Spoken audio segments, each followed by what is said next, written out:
The tall, skinny man approached with slow steps. My friends and I could barely hold our laughter. That's a funny way of dressing, mister. Are you with a circus in town? Do you know any magic tricks? Eddie said, snorting. He liked joking around a lot. The man's uncanny appearance made him look like one of those people who sell you fake lottery tickets or revolutionary air conditioners you could fit in your pocket. He wore a double-breasted black and red pinstripe suit with a black satin tie. His smile looked deceiving, and his eyes held thousands of secrets. He had a fancy old walking cane with a golden lion head as a handle. The gravel crushed under his black leather shoes. His black top hat absorbed the sunlight, adding even more to his mysterious aura. Hi there, kids. Well, you are right, young Edward. You are very right. I used to work for a circus a long time ago, but now I decided to venture into a solo business. The man said in a low-pitched voice. Please, allow me to introduce myself. Name's Edgar Verlis. At your service, the odd man said. He took a bow before us in slow motion. The tune of his creaking bones made me uneasy. How the hell do you know my name? Eddie said, rising from his sitting position. At that point, I felt a tingling sensation crawling up my spine. We glanced at each other as tension built up in the air. Whoa there, easy now. Do not be afraid. I'm a magician after all. That's how I know your names. And what I also know is that magic is real. Would you like to see a trick? Yes, I do. Can you magically make a bunny appear? Cassandra said, clapping her hands. Oh, aren't you a bunch of lovely kids? Edgar said, mimicking Cassandra's gesture. I have something even better than a bunny, Cassandra. How about $100 for each of you, if you let me give you a tour of my haunted house? What do you say? Well, now you're talking, Mr. Verlis, said Vince. He snorted and spat on the ground. You have a haunted house. Is it a rigged one or the real deal? I will let you kids decide. All you have to do is stay inside for one night. If you all get out, you get $1,000 each. I think you can imagine that it will not be an easy task, and there will be a lot of hard challenges you must pass, Verlis said, producing a large silver key from his right side pocket. I mean, all that money could do us good, guys, I said while looking after the key he waved around in the cool autumn air. Indeed, it could help you buy that console you've always wanted, Henry. Plus some extra games, right? Besides, this is a once-in-a-lifetime opportunity. My house isn't open to the public, and admission is by invitation only. I moved it around the country all year, trying to find the bravest children. I'm hoping I'm not wrong when I say you are brave. Yes. The thin man said, now holding the key before my eyes. The way he said all our names felt very unsettling. Something about this man made me uncomfortable, but it felt like a kick in our pride if we had said no to his challenge. Of course, you are not wrong. We ain't afraid of anything, said Emma, putting her phone in her back pocket. I didn't expect less of you, brave young kids. Can I say, Emma, that I love how you dyed your hair? All those rainbow colors look stunning, Verlis said, grinning. That felt awkward and cringy. Thanks, I guess, she replied. Can I ask, how do you move your house around the country? It seems a difficult process to do that, said David, flicking a cigarette butt.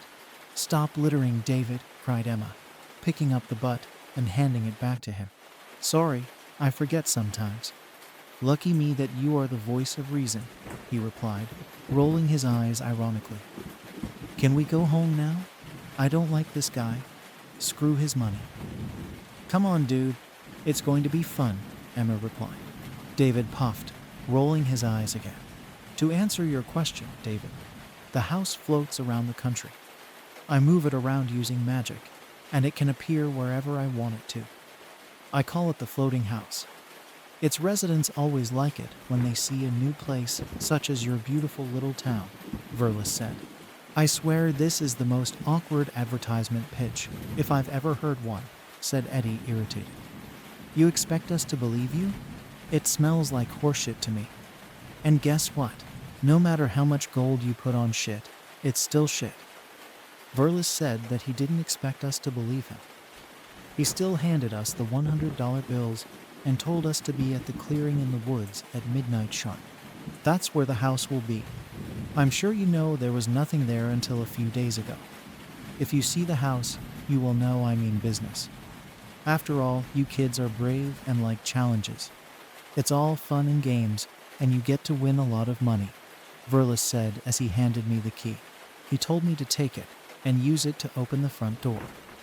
Then he told us that inside, we would find a list of strict rules we had to follow during our stay in the house. Under no circumstance would we deviate from them, and you expect one or some of us would be stupid enough and break the rules. And then we would fail the challenge. I have seen many movies and read many books, and I know you are safe if you follow the rules. If not, then you're dead meat, said Vince, checking to see if the $100 bill was real. Seems legit. All right, children. I think you have had enough of me for now. How about seeing each other at the end of this haunted house adventure? I'll be waiting for you with open arms and $1,000 each, Verlis exclaimed, rubbing his hands together. Can you show us a bit of magic so we know you're not a fraud? Inquired David, calm and collected as a sniper on the battlefield. Why, of course I can, David. How about you think of a number between 1 and 10,000? You can even whisper it to some of your friends here before I say it, Verlis said, turning his back. Let me know when you're ready, Dave. I'll even cover my ears. David gathered everyone in a circle, and we sat as if in a rugby scrum. All right, boys and girls, let's send this asshole home. I'm thinking of the number 1756. It's as random as I can make it. He can't guess it, right? He whispered. Not a chance in hell, man, Vince replied. We broke the circle, and David told Verlis he had picked a number. All right, young man. Your face looks full of determination and discipline, and I'm sure you think you made this a hard guess for me. I can assure you that this is not the case, and I always get these things right. Call me a mind reader, call me a magician, call me the devil, or just a lucky man. But I know that your number is 17256, Verlis said, and that poisonous grin appeared on his face again. How? David didn't get to finish his sentence. He stood there frozen in disbelief. Your favorite food is pizza, and your favorite color is blue. 3 years ago, you got stung by a bee and almost died from anaphylactic shock. Luckily, you got administered epinephrine, and Dr. Meadows saved your life. Cassandra, your grandfather built this town and made it flourish and become the diamond it is today. I could go on forever talking about everything, but you might get bored. I could show you a card trick, make pigeons appear from thin air. I could change the weather. You think of a thing that seems impossible, and I can do it, Verlis said, rolling his eyes. I felt all blood drain from my face, and the air bore a grave-like silence. The more I looked at him talking, the dizzier I got. The whole world spun around me, and I prayed for the moment when he would go away and leave us the hell alone. Yet, I felt we had no choice but to do what he said. In a way, we felt his enormous power, even though he only used a fraction of it to control our minds, answers, and decisions. His hypnotic stare, the way he articulated some words, and how he persuaded us to go and take a tour of his haunted house spoke volumes about how vicious he was. I felt in the depths of my soul that he was much more than the eye met. He waved goodbye and told us to arrive on time, which meant not a second later than midnight. We all watched him getting smaller and smaller until he finally went out of view on the winding roads. Did you guys feel it too? The way he made us listen to every word he said. God damn it, now I have a huge headache, David said, massaging his temples. Yeah, it's like he held us captive in some invisible shackles and played with our minds, Emma said, her hands shaking uncontrollably. I'm scared, guys. I'm terrified to go to that place. I am too, but I don't think we have a choice, do we? We took his money, or better said, he made us take his money, and now we have to play his game. I can't imagine what he'll do to us if we don't hold our end of the deal, said Cassandra. Damn it. It looks like we have no other choice than to go, I said. biting my nails as I felt my heart falling into the claws of absolute dread. We didn't say much on our way home. Maybe it was out of fear. Maybe Verlis did something to our minds. His infectious grin poisoned the back of my head. It plastered itself there like growing cancer, ever expanding and corrupting everything in its wake.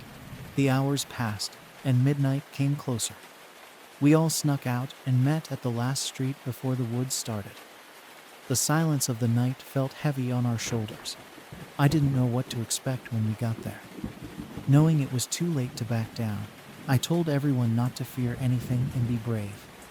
I thought Verlis's words, saying he needed brave kids for this challenge. Maybe those words had a secret meaning behind them. The trees loomed over us, offering us safe passage and shielding us from the beasts that haunt our world during nights like this.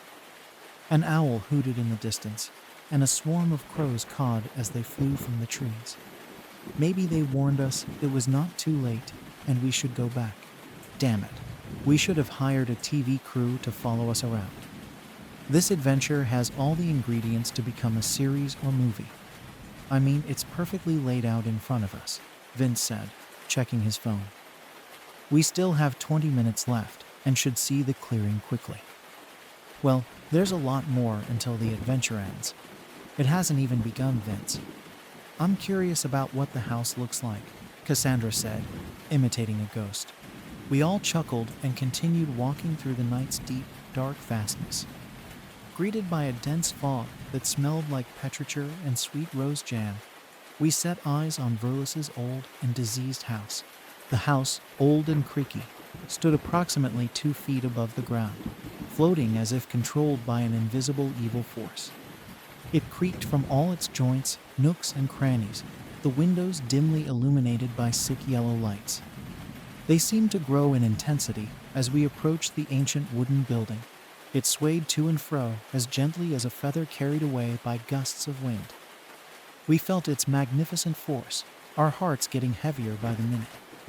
A maelstrom of fear and insecurity took shape inside my mind, twisting and turning endlessly, and taking away whatever courage I had left. "We're going in to die," David said dramatically. I didn't know if he meant it to say out loud. It felt more like a monologue. "Sorry about that. I don't know what's gotten into me." He glanced at me, his eyes shining with terror and disgust. Yet, we all knew we couldn't go back. The money Verlis gave us meant we had a binding contract with him. Who knew what this peculiar man's actions would be if we had turned back and walked away? "Do you guys feel it too?" Cassandra asked, placing the right hand over her heart. "This house senses that we are here. It feeds on our fear. I can feel my heart beating faster than it ever had." A black fog enveloped the house, and a loud metallic noise made our bodies tremble. I twisted the key in the lock, and a macabre melody introduced us to our unforgettable adventure. We hurried inside as if pushed by the dark clouds above our heads. The air outside smelled like a storm would soon arrive, and we would be safer inside the house. Or so the house wanted us to believe. Inside, a giant chandelier hung from the ceiling and dimly illuminated the old walls. A sicky pale and feverish yellow hue that hurt our eyes while flickering and buzzing as if sending us secret Morse code messages. Wood cracked in the fireplace, and as such, it sent shadows on the walls that danced like black little and deceiving devils. Jasmine, lemon, and chamomile fragrances spread throughout the ancient mansion. It reminded me of the tea my grandmother made me in childhood whenever I had a cold. It smells beautiful in here. All these paintings, the mahogany furniture, and the grand chandelier are mesmerizing. "This Verlis guy has great taste," Emma exclaimed, her eyes filled with wonder. "I gotta admit it myself. This place is as if taken from a book," said Vince. He looked at the long, dark corridor at his left, where a door creaked. "Did you guys hear that?" We all nodded as the rising tension made our shrinking hearts beat faster. "Wasn't there supposed to be a list of rules here?" asked Cassandra. Silence settled all around us as the door creaked again. We glanced at it and saw that it had opened. The corridor seemed even longer now. With bated breath, we moved towards that door. I suppose we'll find in there, said David, pointing at the half-open door. Moving towards the door, passing small windows to our left, and even smaller paintings to the wall on our right. I thought about how we ended up in this situation. Have we chosen to come here, or did Verlis persuade us to, and as such, satisfy his hunger for whatever game he wanted to play here? Vince opened the door and saw a skeletal figure pointing at us. A demented, evil laugh filled every inch of the house. Fear crawled up my spine, and Emma screamed and hugged Cassandra. David froze in place while Eddie's face went pale all of a sudden, his blood all but draining from his face. Vince had been the only one who didn't even flinch. Screw this old guy and his stupid antics, Vince said, flipping the lights on. I ain't scared of your shit, Verlis. Everyone good. One of those skeletons used in biology classes stood before us, his plastic bones all yellowed with age. He held a red crumpled paper in his right hand, while his left pointed at us as if telling us to take it. I'm okay, even though I almost had a heart attack, said Emma, panting. Guess we found his bullshit list of rules. Here, I'll take it, I said. I grabbed the red paper, unwrapped it, and read it out loud for all my friends to hear. Welcome to the floating house. I very much hope you enjoy your stay with us. Please read the rules of this house.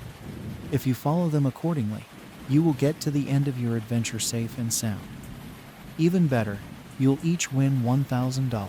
If you see the red door and hear knocks from the other side, do not open it. If you meet a bald, big, strange fellow with an orange beard who wants to offer you gold coins, you must be careful. He seems peaceful, but that could not be further from the truth. He will tell you a riddle. If you do not know the answer, he'll pluck all your fingernails and eat them. If you encounter a black door with a golden knob, you must all knock on it. When it opens, you have to go in and stay inside pitch black darkness for just 1 minute. Once the alarm rings, you'll find yourselves back where you last were. Room 33 is where you can rest for a few moments. This is the safe room. No harm can come unto you here. The lady in red playing the violin will help you regain your strength and heal any wounds you might have. Listen to her full song. Do not touch the Harlequin dolls in the circus room. If you do, they will come to life and laugh into your ears until your head explodes. You will arrive in the room with clocks. There is a silver key there which you can buy from the clock master with coins from Redbeard. If you do not have said coins, you must offer him a personal thing, personal, as in a strand of hair, a finger, an eye, your tongue. You get the idea. You will need the key to unlock the exit door. Beware the uninvited guest. There will be a person who will join the group, and you will not even realize it. I don't even know who they are. This is my house. They've been here for 250 years, and I can't find them. If you see them and manage to trap them, I will ensure your reward is a thing out of this world. If you find a harmonica, you need to play it. The musical notes will lead you to the golden door, which holds secrets that will change your life forever. This never happened to anyone in the history of this house, so it's almost impossible to happen to you. But I had to tell you this. A woman made of spiders roams the halls of this house. If you see her, do not engage. Walk past her. Do not make contact. If she smells your fear, it's already too late. So do not be afraid if you see her, or you will die. The room with crystals appears at random. Inside, you will find a piece of paper with the last rule of this game. You must follow the rules only if they apply to the situation. Some of the rules stated in this list might not happen. Last, but not least, I wish you all good luck. I will be waiting for you at the end of this journey. I expect you all to live and stay, let's say, intact. Good luck, yours truly. Edgar Verlis. Fuck this shit, said Vince. These rules seem kind of friendly, which is total bullshit. We all know how Verlis is because we saw him. He has that devilish grin. Do you guys remember when he almost took control of our minds? Remember when we looked into his eyes and saw that behind those pupils was a deep black infinite void ready to consume everything in its wake? Yeah, I saw it. But I don't think we could have done anything about it. I don't think it was even our decision to be here. He wanted us to play, so he got us to play this stupid game. We must gather our marbles, stay safe, and focus on getting out of here alive. The most important thing is to stay together and not lose sight of one another. I replied. Verlis might as well have been the devil himself. He might have been a long-forgotten god who returned triumphantly to Earth to wreak havoc and destroy humanity. I didn't know what or who the hell he was. All I knew was that he wasn't from this place, had great powers, knew many secrets, and could twist your mind into doing his bidding. Better to listen to him than to die. Or worse, by God, we had to get out of this cursed house. The long corridors, the ugly chandeliers, the screechy sounds, and the grotesque paintings of deformed people who looked at us with prying and hateful eyes made my stomach twist into knots. Dolls creep me the heck out. Ugh, Cassandra screamed out of nowhere. They give me the heebie-jeebies. It's all right, Cass. We won't touch them if we see them, David said. Hey guys, you know I love you all right? We need to be extra careful in this goddamn house because nothing is what it seems. Let's just play the game by Verlis's rules. I'll read them aloud again, and whenever we have doubts, we just pull the paper out and reread them just to make sure, right? Vince said. We nodded and listened to each rule again. You take it, Henry, Vince said, handing me the paper. Now what? Asked Eddie. Damn good question, I replied. As far as this game went, we were inside the house. We had the rules, but we had no idea what we needed to do. We inspected the surroundings for anything that might have been useful to our little horror adventure. An adventure that could claim our very lives. Maybe that house needed sustenance and only 8 children and their souls and brains, and we would be trapped there forever like ghosts without purpose. What the hell are we supposed to do, Verlis? David cried. You think this is fun, don't you? You like scaring children, huh? Whoa, easy, Dave. Take it easy, man. It's gonna be all right. If we follow the rules, we'll survive this place, Eddie said. Stop it, please, Emma whispered. Maybe this is what he wants. Maybe he wants us to stress out and be afraid so we can mess up this thing. Good point, I concurred. Let's calm down, people, I said. I looked everyone dead in the eye, trying to assure them mentally that it would all be okay, even though I was scared out of my wits. The floating house tour begins now. Thank you for being here. A woman's voice said from the speakers above the large stairs that led to the first floor. A big letter X came alive right under those speakers. X marks the spot, right? Cassandra said. Let's all go there. We climbed the stairs and saw the red door. A collective gasp escaped our mouths, and we became statues frozen in time and place. A violent series of knocks and aggressive poundings came from the other side of the door, and words soon followed. Let us out, please. He is not who he says he is. A cacophony of children's voices cried. Wait, don't say anything, I whispered. The first rule didn't say anything about voice, did it? I pulled the paper out just to make sure. I nodded to reinforce the last sentence. Let's ignore it and move on. Maybe whatever's on the other side may kill or drive us insane. Let's stay focused on the task at hand, Vince said. Screw what's on the other side, I don't care. Please, we know things. We stood where you stand. We were once children too, like you. Now we can't leave this place. Henry, they said again, a choir of ghostly voices calling my name. I felt my legs turn into concrete. Henry, don't let them get into your head, man, David said, squeezing my shoulder. Open the door, Henry. I miss you, son. I miss you so much. It's cold and dark here. Please, we can be together again. A wave of emotions washed over me as I heard my dead father's voice. He passed away 3 years ago, and I remembered his smile immediately. Thousands of memories went through my mind like strips of film in an old and dusty cinema theater. My whole world came crashing down inside and around me, as I wanted this to be true, but knew it wasn't. Verlis and his disgusting house like to feed on pain. My heart froze with fear. He gave me the best advice. Son, Always trust your gut. If something's too good to be true, it's probably not. I knew the house wanted to play tricks on me. It made me hear and remember the person I missed the most. Even though a tidal wave of sadness washed over me, I kept my composure strong and didn't buy the house's twisted plan for us.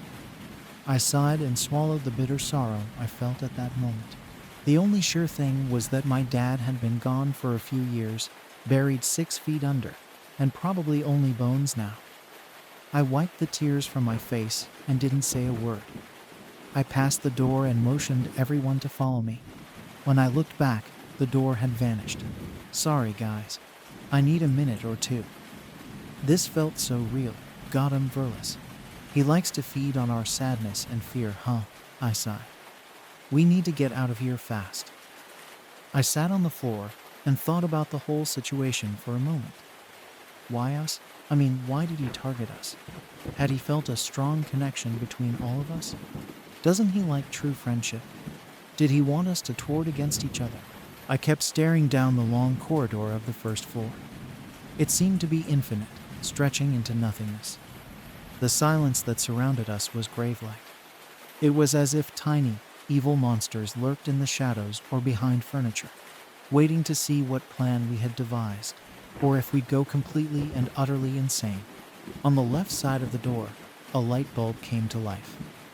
Its dim pale bluish hue illuminated an ordinary door. But that wasn't all. On the floor, right in front of the door, was a small box with a harlequin head drawn on it. A small handle on one side began slowly rotating, and a creepy tune began playing. I absolutely hate that song. My brother used to stand at my door in the middle of the night, humming that song. I always thought that the devil came to my door, right until he told me he just liked messing with me. What a prick, right? David said. He clenched his fists, and beads of sweat rolled down his temples. For a moment, he found himself gritting his teeth like he was 5 years old again, hiding under the blanket from whatever was outside his room. Damn, that sucks. That stays with you even after you know the truth, Vince replied. The music stopped, and a harlequin head popped up from the box. It extended his right hand with its index finger pointing to the door. I'm pretty sure Verlis wants us to have a mini heart attack as we progress this thing, Emma said as she looked at the creepy thing. Not kill us, but scare us whenever he gets the chance. I guess so, huh? He's been doing that since we met him, Cassandra replied. Also, he messed with Henry's mind. Now look at Dave. He's as white as chalk dust. I think he may have something ready for everyone.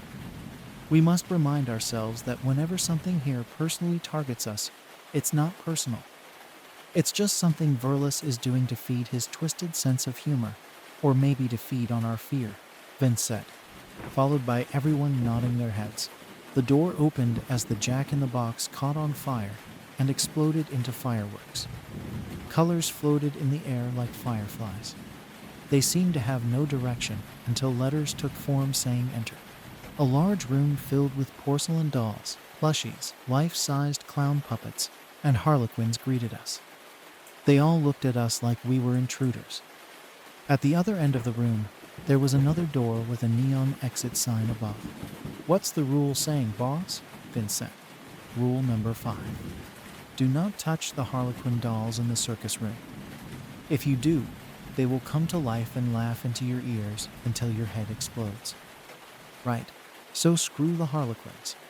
We can touch the bears, puppies, clowns, and the creepy-ass porcelain dolls that look like they could eat my heart in under a second, right? Vince laughed nervously. Right? Who the hell knows anymore? Let's head for the exit and keep our eyes open and ears sharp. Dave and I will lead, Cass and Emma. You stay in the middle and Vince with Eddie at the back. Sounds cool, I said. I feel like we're being watched big time.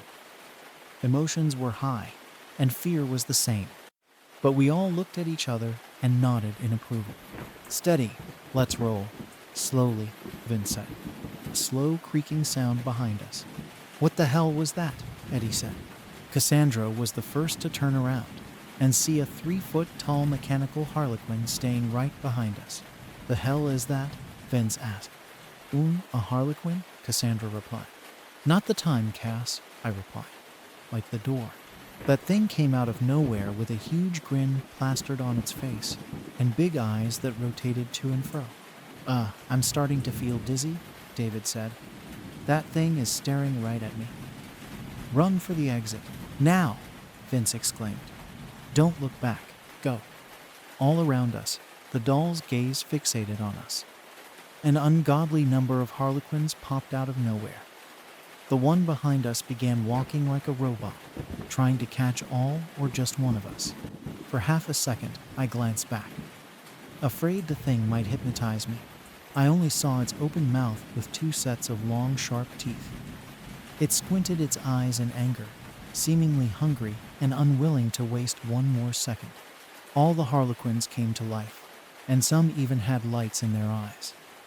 After running tirelessly for what seemed an eternity, a creepy nursery rhyme came to life right when we reached the door. It was a twisted version of Pop Goes the Weasel tailored for us and the situation. All around the circus room, the children screamed in horror, ready to be tortured and consumed. Pop go the children. The harlequin is hungry now. It wants to eat your flesh and soul. Don't breathe. Don't blink or else you'll die. Pop go the children. The song came from inside the harlequin. I think Verlis had placed a tape there because it sounded pre-recorded. The harlequin let out a demonic laugh, and the song played again. This time it slowed midway. The harlequin stopped, as if it had batteries that just went dead. Done. Let's go, David said. Let's get the hell out of here. David had managed to open the door at last. It all ended with the same song. We all went through, and the door closed. In the red paint, the words, "Are you scared yet?" dripped on the door. That was a close call. I thought I'd have nightmares about that harlequin's face for years to come. I need my inhaler. This is too much, Emma said. It's okay, Em. Take your time. I'll be damned if I'll let anything happen to you. I swear on my mother's life. I'll die before something bad happens to you, Vince said. Thanks, Vince. You're my bro, Emma replied and proceeded to high-five Vince. Damn right I am, he assured her. Another close call. Wait, where the hell are we now? This is like the opposite of the luxurious yet creepy main entrance, Cassandra said. We all turned and looked around. The wallpapers on the walls had peeled off from the passing of time, and cockroaches roamed free in all directions. Broken chairs, a dusty table, and a moldy sofa lay scattered as if an angry person had violently thrown them around. Cobwebs spread out through the room like a virus, and an occasional fly got stuck in the sticky threads. The air smelled like dead animals on the side of the road on a hot summer day. A rat gave its last breath in the far corner of the room. One last twitch of the leg, and it was gone, dead as disco. But there lurked something in the shadows. A wheezing sound came from the dark. A thin, sickly arm extended to grab the rat under the moonlight from a broken window on the far right end of the room. It had dark green skin adorned with gangrenous black spots. The black nails on the long, thin fingers almost fell off from the rotten flesh. Swiftly, it pulled the rat back into the darkness. I could hear how the dead animal's bones broke, and the flesh tore apart. Whatever body that hand was attached to, it was ravenous. We all gagged at the sound of slurping and chewing. The chomping came to a halt. Don't move an inch, I whispered. I think I know what this is, Emma whispered. 2 small red lights blinked in the darkness, and they moved forward. Slowly, steady. Tiny spiders came forward. Shit. The woman made of spiders. God damn. It's like we don't have time to catch our breath, said Vince. All right, don't be scared. If I remember correctly, it says to walk past her, right? He turned back to look at me, and I nodded. A woman covered in a dark green goo stepped out in the moonlight. Spiders crawled on her, getting into her mouth, nose, and ears. She wanted to speak, but only a soft wheezing came out. I couldn't understand any of the words. Wom, wom, ma, she said, her cracked lips barely touching each other. Behind 2 small spiderwebs, her red eyes glistened. illuminating the whole room. Spiders burst her lip open and came out in big numbers. The few strands of hair on her head resembled strings of decaying cotton. "What is she trying to say?" Cassandra asked. "Is she going to move?" "Wait, look behind her. There's a door," Eddie said. The number 33 was written on a small black patch with gold foil stamping. "My children," the woman said out of nowhere. "You are my children." Spider came out of her mouth in rivers, splashing on the rotten floor like a waterfall from hell. The green, red, purple, blue, and black spiders came toward us with flashing speed. "What the fuck? Stay put. Don't get scared, please," Vince screamed. "Walk through them and past the old hag. Let's get to safety. We're all tired and could use a minute's rest," David said. The spiders marched forward as if going to war with humankind. We all began ambling, crunching them under our sneakers. The woman slowly turned her head as we walked past her. "Smack them if they crawl on you," Vince cried. "Fucking crawlers." Emma opened and twisted the knob, and we entered room 33. "I don't think I'll sleep for the next 5 years," Emma said, panting. "It's good we kept our composure and didn't get scared.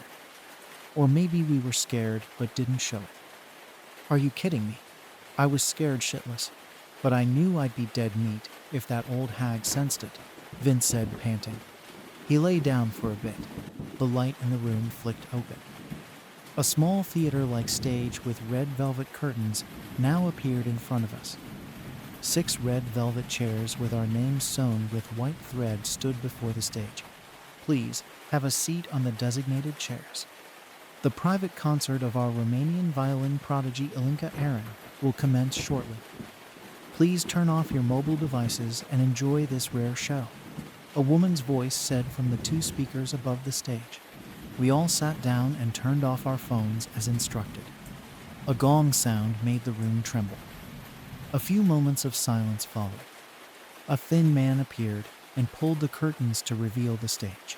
An angelic, tall, blonde-haired woman dressed in a red dress stood on a chair with a violin between the side of her jaw and collarbone.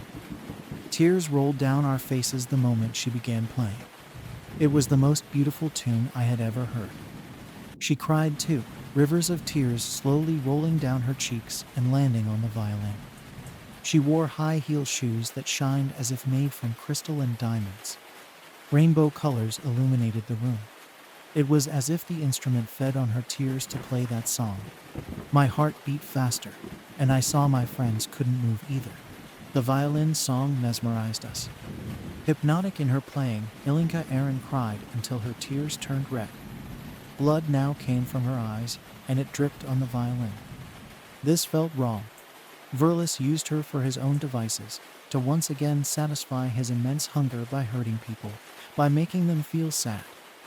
The violin grew sharp spines that poked through the woman's fingers as blood fell on the wood. Now each drop of blood bloomed into a dark crimson rose until it covered the sides of the violin. The bow slowly swayed to and fro on the string. Up and down, up and down. A myriad of feelings coursed through my body. I felt happy, sad, energized, and tired at the same time. I remembered my dad's laugh. He always encouraged me to be my best self. Ilinca finished playing. She had 2 dark black red lines on her face, and her eyes were the saddest thing I've ever seen. The hand holding the violin was bloody too. The rose withered and fell off the instrument. She took a bow. A door opened behind her. "You were brilliant, Ilinca. A few more performances like this, and you can go back home to your family," the voice said. It was Verlis. That prick held her against her will to perform in this room for kids. He forced them to play a sick supernatural game. The curtains closed, and the lights turned off. The door we had come in through opened again. We were silent for a few minutes, keeping our heads down low, looking at the floor. None of us could say anything, but we knew how each other felt deep inside. "I wonder who that poor woman was. She seemed so sweet, yet sad and tired," Cassandra sighed. "I will remember her forever. Her song left something in me, a strange feeling that I don't think will ever go away," Vince said. As I mentioned in the beginning, he was the strong guy in our group of friends. Stern, gritty, and never took shit from anybody. I hadn't seen him before the way he was after the song. I think we all feel the same way, Vince, Emma said. Guys, I don't want to be rude, but do you guys also feel fresh? Like super energized? I feel exactly as the rule said. David exhaled. We all said yes in unison. A light turned on the left side of the side, illuminating a door. It opened by itself. I think we gotta go through there, right? Eddie said, pointing at the door. Here we fucking go again with this shit, Vince replied. The smell of food hung in the air. Our stomachs growled instantly. We found ourselves standing in the kitchen. Man, I'm heckin' hungry, Cassandra said. I think it's from the smell. Maybe it's getting us high or something like that, I replied. But it smells goddamn delicious. A large pot boiled on top of the gas stove. A fish head stood on the counter, blood and guts beside it from what probably was an earlier evisceration jars filled with liquids that seemed expired and gross. Dirty knives, forks, and spoons lay scattered on the kitchen counter and floor. One thing stood out in all that disgusting excuse of a kitchen: a large mason jar filled with gold coins. Sausage and other various types of meats were nailed to the ceiling. Also, a pig head was stuck in a spike on the left wall with a bucket under it for the blood to drain. The pig had a sort of evil grin on its face, and it looked right at us. The kitchen led to another room. Loud banging noises came from there. I heard a man's voice getting angry with each thud. Goddamn bones, huh? What do I smell there? The man asked himself. The door busted open. The man stepped inside the kitchen, and we froze. The man's belly was enormous, and the goiter was so big that it covered his chin. Beads of sweat formed on his bald head as he looked at us with awe. Vegetable oil, blood, and fish scales dripped from his long orange beard. He wore a ripped t-shirt with his cartoonized face that read Papa Bud's Best Bites. Children, welcome, he exclaimed, belching. It's good to have you here. Excuse the mess. We stood petrified as we watched that man. Spittle flew from his mouth whenever he talked, and his rotten teeth added to his already horrific demeanor. At one point, I thought I saw worms in the back of his throat, eating away at his amygdala. Fat dripped off his fingers. He wiped his hands on his dirty jeans, but the fat kept coming out of his fingers, as if it came from inside his skin. He sweated a lot and belched even more. At first, I thought he was an idiot. One big idiot. But of course, nothing was what it seemed in that house. And I also remembered the rule. We would get the gold coins only in exchange for a correct answer to one of his riddles. What's your name? Emma asked. We all glanced at her, letting her know with our eyes not to speak. It says right here on the t-shirt, Miss. Bud, short for Budley. I used to be one of the best chefs in the world at some point, you know. Then Edgar Verlis came into my restaurant, and he didn't like my food. He said it tasted bland. Bland. I had 3 Michelin stars for Chris sake, he said. He belched again, and a cloud of thick green smoke came out from his mouth. Damn radioactive breath, let me tell ya. Phew. Another prisoner for Verlis's diabolical will. How did he make you come here? I asked. Well, he said he'll kill my mama if I didn't come and learn to cook here. He been giving me these green pills that make me go kinda insane in the brain. I see stuff that is not there, and that stuff that's not there tells me things. Right now, it says I need to eat all of you's fingernails if you don't give me the right answer, he said. The man was crazy. I pitied him because it wasn't his fault. The demon Verlis made him like this. He made poor Bud go crazy, and he didn't even know what he was doing anymore. Can we give you something else in exchange for the gold coins? Vince asked. No, Bud cried. We have to follow the rules. The rules are important to this house. If we follow the rules, nothing bad will happen. We all looked at each other in awe. The white in Bud's eyes turned red and popped out of their sockets halfway. He stared at us with malicious intent, as if possessed by an evil spirit. Now, you have only 60 seconds to give a correct answer. If you don't have one, I'll pluck all your fingernails with these right here pliers. I'll take the ones on your feet too, and make them into a delicious meal, Bud screamed. He was completely gone. His brain wirings scrambled beyond repair. The riddle, not born, but from a mother's body drawn. I hang until half of me is gone. I sleep in a cave until I grow old, then valued for my hardened gold. What am I? What's the answer, children? He yelled. You want the gold coins, don't ya? Give me the answer. My heart wanted to burst out and run from my chest. The pressure and stress became unbearable, and I could imagine how Bud would slowly pull out the nails from my fingers and toes. A shiver down my spine made me cringe at the thought. All right, Vince screamed. So it's gotta be food related. I mean, this guy's obsessed with food, right? I mean, look at this place, David asked. We had a fast debate. It comes from a mother, but it's not born. Good for consumption. Cow, milk. You hang it someplace dark until it turns to something gold. It's gotta be cheese, right? Asked Emma. Hurry, 15 seconds, belched Bud. Yes, that's it. 10. I exhaled. 5, 4. Cheese, it's cheese, I exclaimed. He smashed his fist against the table and roared like a wounded animal. He looked at us with crazy eyes and couldn't believe he wouldn't have fingernails for supper that day. He nodded regretfully and proceeded to open the mason jar with gold coins. He carefully gave us one and pointed to the door we entered through. We hauled ass in a second and found ourselves in a new room.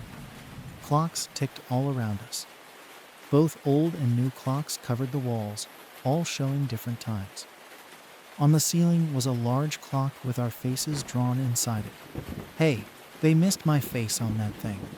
Bummer, a kid's ghastly voice whispered from behind us. What the fuck was that? Vince said. It's me, Oliver. I've been following you for quite some time, said the voice. Rule number 7, right? Beware the uninvited guest, blah, blah, blah. Out of thin air, a kid with a torn striped pajama. He dragged a beat-up teddy bear with buttons instead of eyes. He was abnormally thin like a straw and translucent. I could see his ribs, organs, intestines, everything through him. What happened to you, kid? David asked. He's been lying to you about everything. You will not get out of here alive. I tried to warn you from behind the door, but you wouldn't listen. So I had to sneak out and warn you all.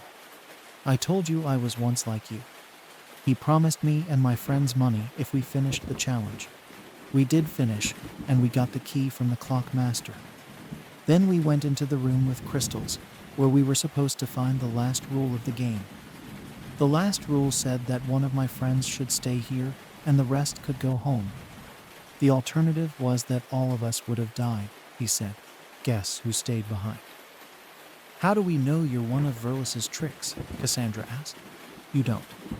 You'll have to trust me if you want to live, Oliver replied. He went on with the story. Everyone in the floating house was dead.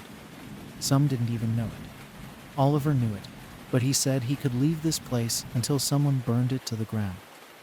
Bud was dead, trapped in Verlis's purgatory. Same with Ilinka. She thought she'd go home if she played a couple more concerts, but that wasn't bound to happen. That lady with spiders, she didn't even exist. Verlis made her real only to see if children got scared. If they did get scared, Verlis would be the one to eat them, not the woman the clock master. He had a shop in Zurich, and Verlis went there to buy a watch. He liked the man and his skills and decided to make him his personal watchmaker. Alexander Meyer was his name. Verlis wanted a watch that moved backward so he could travel to the past and change it. The watchmaker told him that was impossible, but Verlis told him to make it possible. He gave him powers, knowledge, and everything, but some things could never be attained. I was absolutely sure that he was telling the truth. We all gathered in a circle, and we were on the same page. The ghost kid was legit. I'm buried under the floorboards. We all are. He killed us and somehow didn't let us rest and brought us back to serve him. He loves this house, but right now, he's just waiting in the room with crystals. He's resting until you get the second silver key. He gave you one in the beginning so you can enter of your own free will. He gave you $100 just for fun. But no, he wants your bodies and souls, and one of you will die if you don't follow me.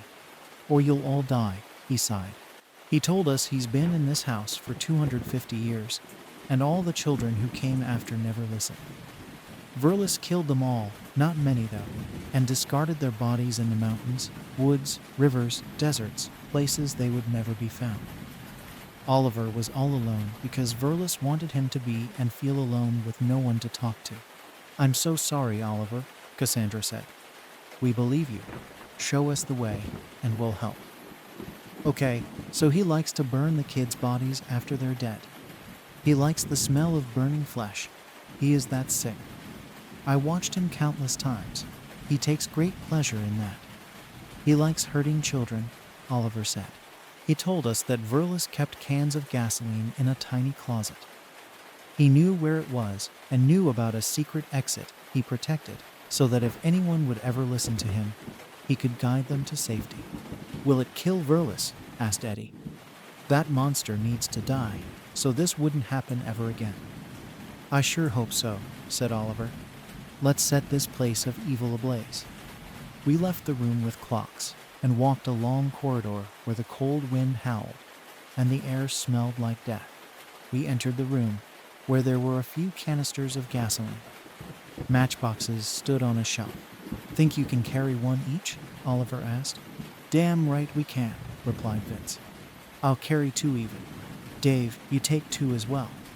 Cass, M, take the matches and let's burn this mother down. After that, Oliver led us to a back door, where he asked us to open it because he couldn't grab physical objects. I opened the door, which led to the backwoods. We got out with the gas cans, and Oliver stood teary-eyed in the doorway. We got you, buddy. Rest easy now. You all need to pour the gas and light a match. The power of friendship is strong and can destroy evil. So long, my friends, Oliver said. The door closed shut. We circled the house and poured all the gasoline from the 5-gallon cans. We lit the matches. To friendship. I love you guys, I said. You're my brothers and sisters, Vince said.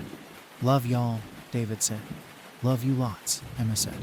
Best friends forever, Cassandra said. I'll tattoo your names on my arm, I swear, said Eddie, giggling. We set the house on fire.